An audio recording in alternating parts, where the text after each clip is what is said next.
everyone, Andrea here with Yarn Packin' Mama, and today I wanted to go over the yarn over slip stitch. So to get started, I just chained up 12 and worked double crochets along the chain just for a foundation row. Since we're working slip stitches, I wanted a little bit of a foundation before starting that. So slip stitches are really interesting because they are just inserting your hook normally, pulling up a loop. So inserting the hook, yarning over, pulling up a loop and pulling through that same loop again, which does create this loop on top, but it really doesn't create any structure below that part of the stitch.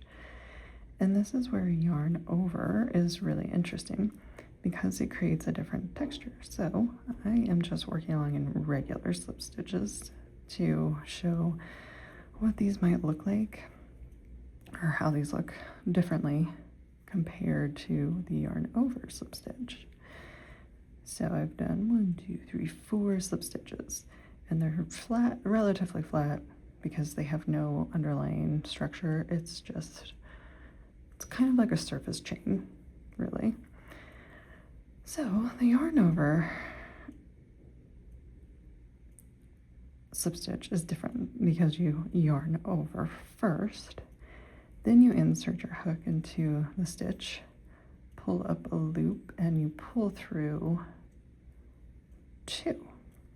Now this creates a little loop right here, giving it a tiny bit extra height. And it creates a bit of a different look as well. So again, I'm yarning over, and then I'm pulling through 2 loops. Yarning over, inserting my hook, pulling through the loop, and then I am pulling through 2.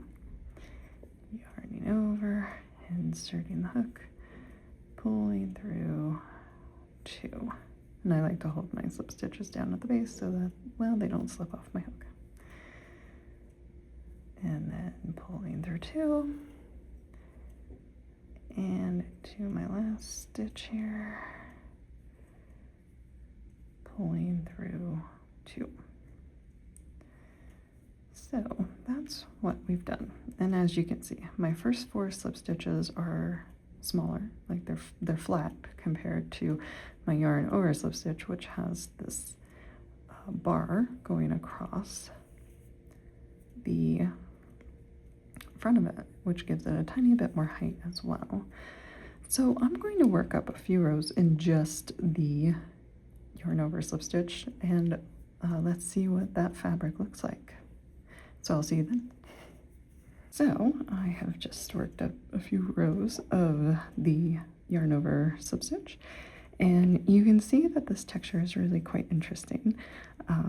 It has a very unique look to it, and I just topped it off with double crochet just to frame it out, and then also you can see where those regular slip stitches were and how they differ quite a bit from the yarn over slip stitch. This stitch is really cool and can be used for any project, especially when worked in the back loop only. I've seen a lot of designers doing that lately, and it creates this really interesting knit-like texture. And this is a pretty unique texture.